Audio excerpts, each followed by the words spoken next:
Hola, ¿qué tal? ¿Cómo están? Estamos en el segundo episodio de la cuarta temporada de Ciencias Sociales 50. Yo soy José Antonio Carrera, profesor del Departamento de Sociología, y el día de hoy vamos a hablar de un tema súper relevante, súper importante, que son los métodos cuantitativos para el análisis político, matemáticas en las ciencias sociales, y para eso tenemos la fortuna y el privilegio de contar con la presencia de la doctora María Cristina Osornio Guerrero. Bienvenida, Cris, para quienes la queremos.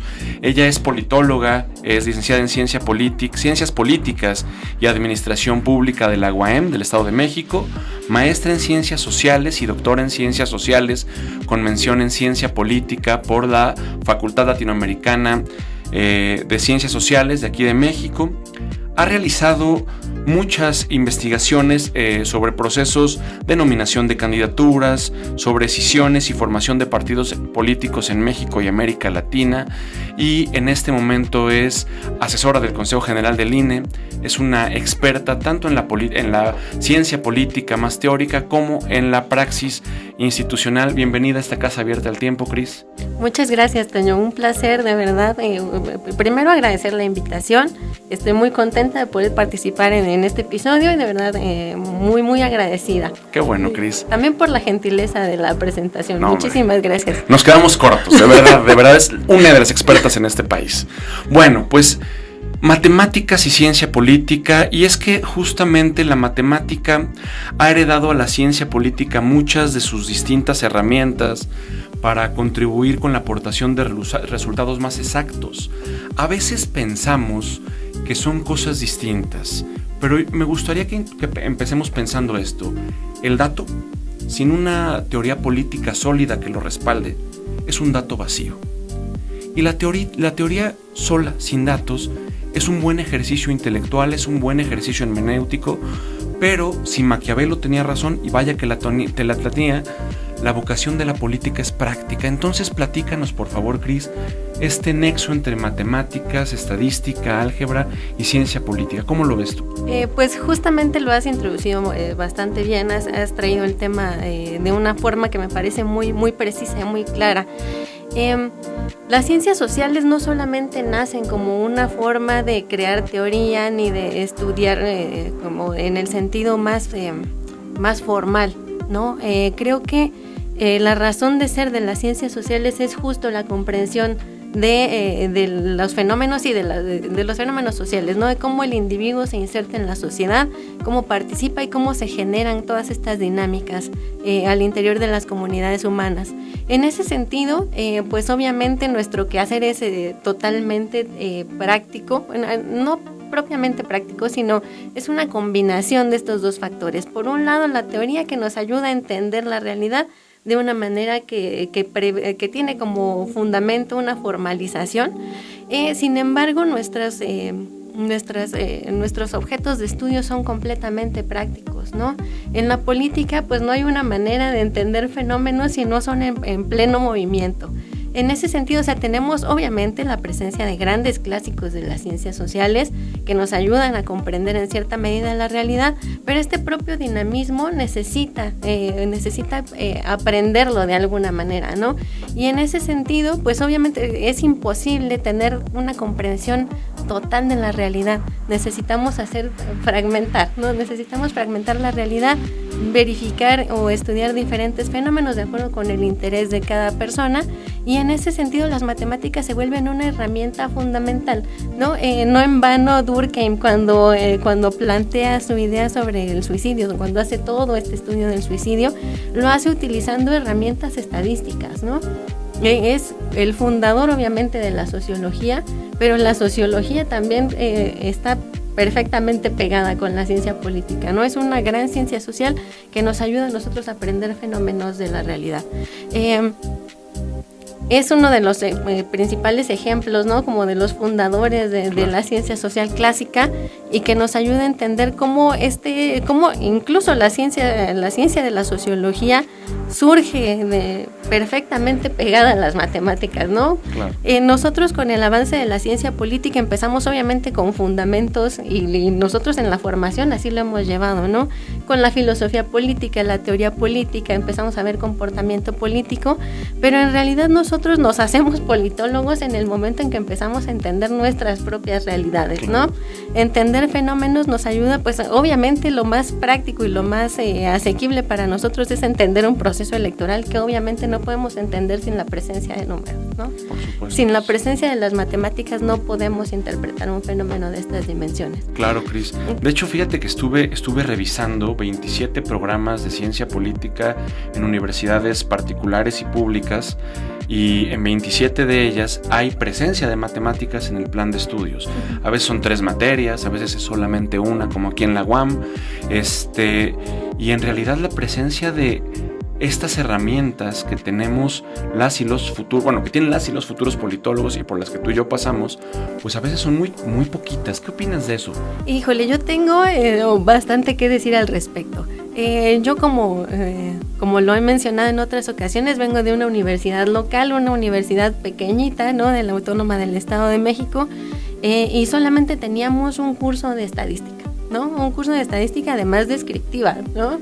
En ese sentido, pues nosotros podríamos hacer perfectamente una tabla de frecuencia de los fenómenos que nosotros quisiéramos y así lo traducíamos en nuestra tesis, ¿no? O sea, para nosotros era como el wow, ya estoy haciendo una tesis cuantitativa cuando en realidad solamente estoy haciendo una tabla de frecuencias, ¿no?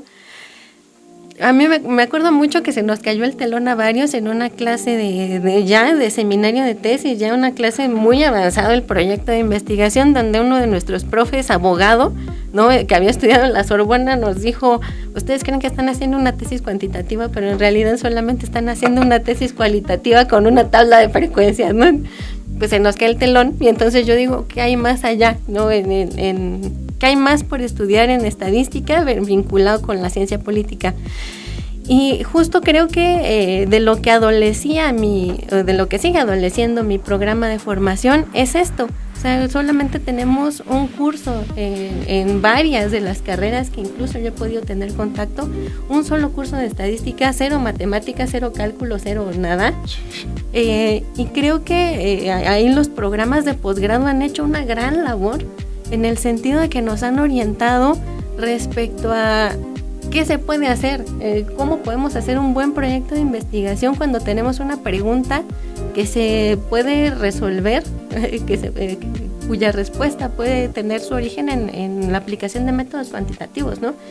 Creo que yo la respuesta la vine a encontrar a Flaxo, o sea, sin demeritar el esfuerzo de la UAMX, que pues hacía lo propio con un poquito de estadística y que la amo con todo mi corazón, pero sí voy a señalar que pues me parece que hay bastante que fortalecer en la formación en licenciatura, porque obviamente no todos vamos al posgrado, ¿no? Y no tenemos por qué hacerlo tampoco. Por supuesto. Pero sí me parece que un politólogo y un estudiante de ciencias sociales, a pesar de que tenga las resistencias que sabemos que llegamos a tener, es indispensable para poder asequir con la realidad, ¿no? Los fenómenos sociales en ciertas ocasiones solamente se pueden responder haciendo uso de métodos cuantitativos. Claro, de hecho, ese es un falso dilema, ¿no? Cuando te llega tu profesor y te dice, ¿tu tesis es cualitativa o cuantitativa? Uh-huh. Si tu profesor te dice eso, estimado estudiante, ahí no es. Huye. Red flags, huye, no es así. Tienes herramientas cuantitativas y herramientas cualitativas, teoría y datos, las dos son igual de relevantes. Y ahora que mencionas Flaxo, yo sí veo en nuestro gremio que, por ejemplo, hay en primer lugar, una ausencia de muchos referentes cuantitativistas. O sea, si hablamos de referentes de partidos políticos, pues hay muchísimos. Claro. Cuantitativistas, Rodrigo Salazar de Flaxo, uh-huh, a quien le mandamos un saludo. Sebastián Garrido, que yo le digo Garridios porque está en otro nivel. Mientras uno tiene un hámster corriendo en la rueda, él tiene un hámster construyendo un reactor nuclear en el cerebro. Entonces tenemos pocos referentes en México y claro, en América Latina cuantitativistas. Pero además tenemos otra cosa, y seguro te va a sonar lo que te digo. Yo estudié ciencia política porque no hay matemáticas, dicen las y los chavos. Le tienen miedo al número. Y eso tiene que ver también porque las matemáticas en este país se aprenden con el método de la chancla. 7 por 5, no sabes, chancla. Entonces, claro que te infunden miedo. ¿Qué le dirías a los chavos y a las chavas respecto a esto? Híjole, creo que hay que pues perder el miedo al número, ¿no? En sentido estricto, justo como esta idea de vamos a hacer una tesis cuanti o una tesis quali, o sea, desecharla obviamente, pero creo que tenemos que despojarnos de esta idea que nos da la educación básica de que nos podemos alejar de las matemáticas para algo, ¿no? Sí. O sea, creo que no podemos estar lejos de las matemáticas en ningún aspecto de la vida y no deberíamos estarlo, ¿no? Y creo que hay que separar ya las ciencias sociales de este cajón donde las tenemos identificadas como pues es menos rigurosa, ¿no? Que además me parece que viene justo de esta discusión, ¿no? De lo cuanti, lo cual y menos riguroso, menos estricto, o sea, más hacia la interpretación, más hacia la comprensión, el entendimiento del tema, decirlo de una manera diferente. Me parece que esta discusión tenemos que dejarla ya como empolvarse un poco, ¿no? Sí, sí. Y más bien trascender como a que los datos, obviamente, cuando nosotros tengamos un problema de investigación que se pueda abordar de una manera que nos permita acercarnos a la estadística o a las matemáticas, pues tenemos que pensar, bueno, no por eso deja de ser ni menos interpretativo, ni mucho menos me va a decir solamente datos fríos ni nada. O sea, me acuerdo mucho, por ejemplo, de uno de mis compañeros de la maestría que venía de la UACM, ¿no? Que me decía, pues es que yo soy cualitativista totalmente. Y yo decía, pues órale, qué buena onda, ¿no? Me decía, yo soy cualitativista porque además, o sea, los métodos quali sí nos aseguran que la gente nos está dando la información de primera mano en una entrevista. A ver, haz que el dato hable. Digo, no voy a hacer que hable el dato habla solo. Exactamente, el dato habla solo. El dato habla solo, ¿no? O sea, nosotros podemos interpretarlo, obviamente, pero es mucho, para mí, ha sido mucho más fácil interpretar un resultado, ¿no? Que por ejemplo, me parece mucho más complejo interpretar una entrevista a profundidad, por ejemplo, sin demeritar, obviamente, porque también es valiosísimo y la gente que hace estudios cualitativos bien hechos, pues también tiene absolutamente todo mi respeto de todo, desde siempre, ¿no? Por supuesto. Pero sí creo que los datos por sí solos hablan y que no porque hagamos un tipo de estudio de alguna de las disciplinas o de alguna de las perspectivas, estamos siendo menos rigurosos. Exacto. Fíjate que ahora que mencionabas algo que me parece muy importante, hay veces, por ejemplo, que hay colegas que prefieren hacer historia de vida, entrevistas semiestructuradas, lo cual es valiosísimo. Claro. Yo no voy a cuestionar esa metodología, pero que más bien quizás es también por la comodidad muchas veces del acceso a los datos. Construir esas narrativas que son valiosas implican ver desde cerca las cosas, pero también hay veces que hay que ver desde un caleidoscopio, desde un telescopio, desde lo macro hay que verlo, y eso nos ayuda a los datos. Y lo otro que mencionabas, que me gustaría que ahondáramos en eso, mis amigos de CBI, los ingenieros, los químicos, luego me dicen, oye, las ciencias sociales no son ciencias, y yo lo que les digo es, a ver, es factual, empírica, tiene datos, comprueba hipótesis. ¿Tú qué les dirías a esas personas que dicen que no somos una ciencia? No, es que creo que nuestro enfoque ha evolucionado de maneras bastante sólidas. Me parece que ese cuestionamiento era prudente en el momento en que las ciencias sociales estaban naciendo, ¿no?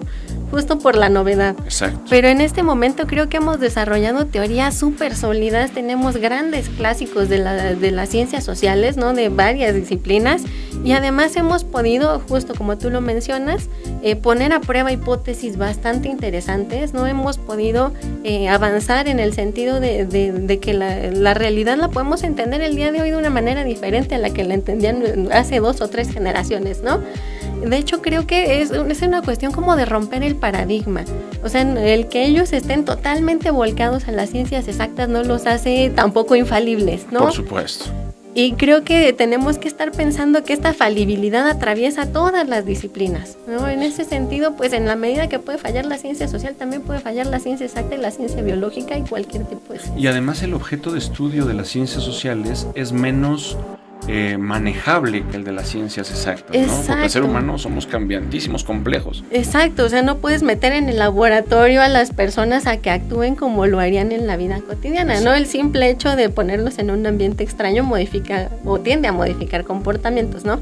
Entonces, nuestro objeto de estudio es dinámico, ¿no? Es totalmente cambiante y además es diverso, no lo podemos tratar con la misma, no podemos medir con la misma vara que el resto de la ciencia, ¿no? Exacto. Oye, y hay otro tipo de falacias que se cometen cuando se estudian datos. Que me encantan además, porque hay gente que llega con mucha soberbia a decir, yo demostré algo, yo comprobé algo. ¿Sí los datos nos dan para demostrar y comprobar o son más bien un respaldo? Pues más bien nos dan, en el caso de poner a prueba las hipótesis, nos dan para no rechazar las hipótesis, exacto, ¿no? O sea, nos dan para decir, bueno, pues no puedo rechazar esta hipótesis, esta es mi evidencia, ¿no? Pero más allá, como decir, bueno, lo puedo explicar por toda esta hipótesis que yo planteé, me parece complicado, ¿no? Porque además va a haber otras hipótesis que también muestren lo mismo desde su perspectiva. Entonces, pues lo único que podemos hacer en este caso es decir, no lo voy a rechazar.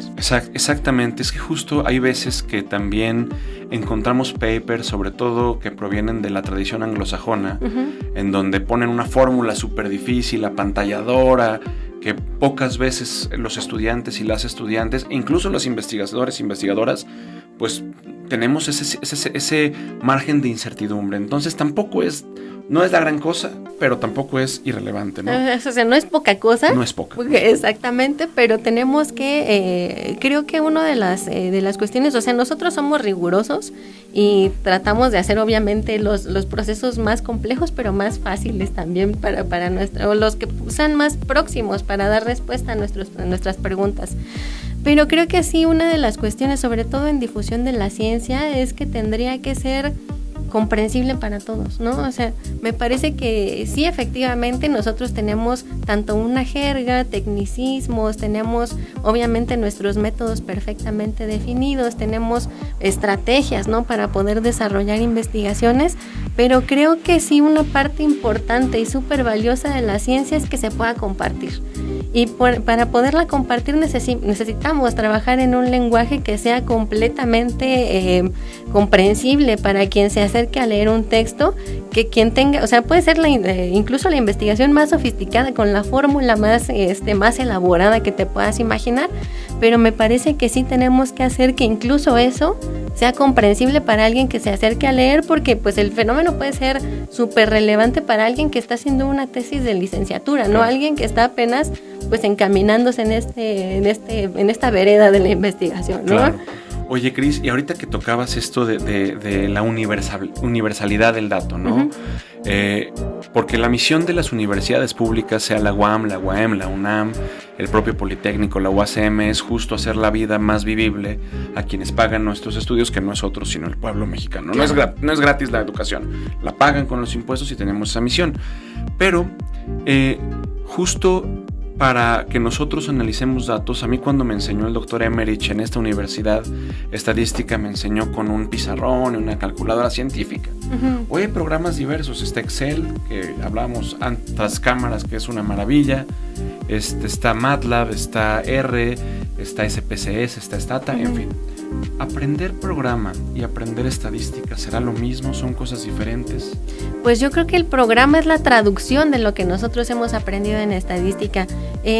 Por ejemplo, en mi experiencia muy personal, o sea, a nosotros en el posgrado sí nos hacían arrastrar el lápiz, ¿no? Así hacíamos regresión desde cero, ¿no? Con una tabla, ¿no? Empezábamos con una tabla de frecuencias y así nos íbamos, y una vez que teníamos completamente entendido de dónde salía eso, entonces sí pasábamos al Stata, sí. Y entonces poníamos a prueba nuestras primeras hipótesis, ¿no? Entonces creo que el conocimiento de estadística es todo este fundamento que es propiamente teórico, ¿no? Y entonces el programa se vuelve una herramienta súper competente para poder interpretar todo este camino que nosotros ya ya tenemos andado, ¿no? Me parece que sí, o sea, nosotros aprendemos programas de estadística, paquetería de estadística, pero sí creo que es mucho más valioso cuando nosotros tenemos detrás todo este bagaje que nos permite entender cómo es que el proceso lógico me llevó a este resultado. Por supuesto. Fíjate que yo he estado viendo, sobre todo en la experiencia institucional que tenemos tú y yo, que hay veces que nos enseñan programas o aprendemos programas como MATLAB, por ejemplo, que es un programa sumamente costoso, o SPSS, que sin ser tan sofisticado como otros programas, pues ayuda, porque no hay que aprender programación, o al menos programación básica. Pero he visto que cuando llegamos al INE, al ISM, pues la computadora que nos prestan tiene Excel, ¿no? Y hay veces también que llegamos conociendo todo lo que dijo Marx y todo lo que dijo Hegel y todo lo que dijeron todos los autores, pero en realidad para la parte práctica, aprender Excel, aprender estadística, sí te ayuda a ser mejor profesional. Por supuesto, sí, creo que de las grandes experiencias y de las grandes decisiones que he tomado en la vida, sí es justo aprender a utilizar este tipo de herramientas, ¿no? El Excel, a pesar de que es medianamente infravalorado, creo que es una gran herramienta para cuando no tenemos otro tipo de paquetería que puede ser un poco más costosa, un poco más inaccesible en este caso, como cuando nosotros ingresamos al campo laboral, ¿no? Que de repente llegamos y tenemos una computadora que no tenemos ni en nuestra casa, ¿no? Claro. Que parece extraño, pero así sucede. Entonces creo que es una gran herramienta, creo que sí puede, más bien funciona, ¿no? En sentido estricto funciona, no es lo que tenemos en el momento. Una parte también del desarrollo profesional es aprender a resolver con lo que tienes, ¿no? Y creo que esa es una respuesta en ese momento. Claro. Oye, y por ejemplo, ya para ir más o menos cerrando esta charla, a ti personalmente, ¿de qué te han rescatado o qué te han solucionado saber utilizar datos y hacer estadística o utilizar métodos cuantitativos? Una o dos anécdotas que tengas. Híjole, pues creo que más bien me ha dado grandes oportunidades, ¿no? Por ejemplo, las primeras, el ingreso al campo laboral una vez terminando la licenciatura fue justo eso, ¿no? Como, pues sabes utilizar esto, sabes hacer, incluso como el tener conocimientos básicos de cartografía o conocimientos básicos en lo que yo en ese momento creía que era estadística inferencial, fueron lo que me ofreció oportunidades pues diferentes a las que tenían mis compañeros que se habían dedicado a otro tipo de cosas, ¿no? No digo que son mejores ni peores, pero en el momento para mí fueron las adecuadas y entonces pues eso me ayudó. Por ejemplo, también ahora cuando entré al Servicio Profesional Electoral Nacional, una de las partes principales del examen, tú lo sabes, son las matemáticas, ¿no? Creo que más allá del resto de los temas, las matemáticas sí son lo que me colocó dentro de los competidores que llegaron a la final, ¿no? Después pasaron varias cosas, ¿no? Pero al final creo que sí, las matemáticas son lo que me dieron la oportunidad de llegar hasta la etapa final. Ok, oye Cris, la UAM cumple 50 años. Uh-huh. Estamos de manteles largos y estamos reinventándonos porque la UAM nace en 1974, producto indirecto de la masacre del 68, y llega un cúmulo de profesores con ciertas ideologías liberadoras, marxistas, neoestructuralistas, en fin, etcétera, etcétera. Pero ahora, 50 años, hemos cambiado. ¿Tú qué le recomendarías a las nuevas generaciones de estudiantes de ciencia política, pero también de sociología, geografía humana, psicología social, respecto a las matemáticas? Creo que lo primero que tenemos que hacer es superar el debate de lo cuanti y lo quali, ¿no? Creo que el debate por sí mismo ya está superado, pero creo que hay bastantes resquicios de esta discusión, ¿no? Creo que más bien lo que tendríamos que hacer es profundizar, ¿no? En las características de nuestras preguntas de investigación y cuáles son los métodos y las técnicas adecuadas para poder resolver a las preguntas de investigación. Creo que tendríamos que centrar el análisis precisamente en eso. Por otro lado, creo que superar también el temor que nos causa la llegada a las ciencias sociales. Creo que en la medida que nosotros vayamos trabajando desde la docencia o desde las trincheras que tengamos disponibles, desde la investigación, en la medida que nosotros vayamos creando un espacio donde las ciencias sociales no son este ente apartado de las ciencias exactas, sino más bien como entender a las ciencias sociales del día de hoy como disciplinas que conversan con, por ejemplo, la ciencia política con la economía indiscutiblemente, con las matemáticas, con las ciencias computacionales incluso, ¿no? Creo que ya estamos mucho en el tiempo del intertransdisciplinarismo y multidisciplinarismo. Multidisciplinaridad, perdón. Sí. Creo que tenemos que entender que la ciencia pura ya es algo bastante complejo, ¿no? Creo que estamos tomando y aprender a tomar técnicas de otras disciplinas que pueden ser sumamente beneficiosas para nuestros proyectos de investigación, para nuestros temas de estudio. Estamos arribando a un momento, con esto ya vamos cerrando, en donde la inteligencia artificial está supliendo un poco la función de los seres humanos para analizar datos. No los analizan bien, además. Yo he visto algunos experimentos que hace Rodrigo Salazar de Flaxo y le seguimos ganando a la inteligencia artificial. Pero ¿tú qué le recomendarías a los jóvenes y a las jóvenes que hagan frente a este tipo de herramientas? Yo creo que son herramientas efectivamente útiles, no las podemos como desechar de entrada. Sin embargo, creo que el día de hoy todavía tenemos la oportunidad de poder realizar los estudios nosotros todavía realizando un trayecto completo, ¿no? Entonces no desecharía en lo absoluto, como lo menciono. Sin embargo, creo que tenemos que empezar por lo fundamental, ¿no? Lo fundamental es aprender, tener el conocimiento desde la base, porque eso nos da una perspectiva que nos permite comprender justo hasta dónde está llegando la inteligencia artificial y si nosotros podemos ir más allá o no de ella todavía. Claro.